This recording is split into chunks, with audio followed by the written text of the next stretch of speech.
12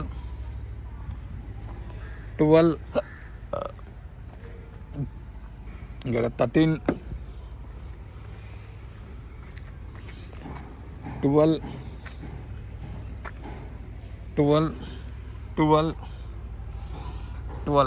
front glass back glass change అయిందండి. అంటే black వెనకాలది 13 ఉంది, ఫ్రంట్ది మాత్రం కన్ఫామ్ చేంజ్ అయిందండి.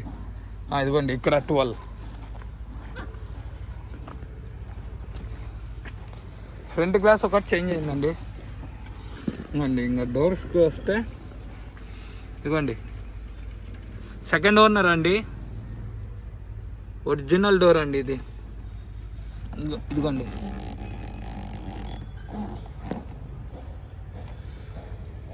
పెయింటింగ్ టచ్అప్లు అయితే కొద్దిగా అయిందండి వెహికల్కి.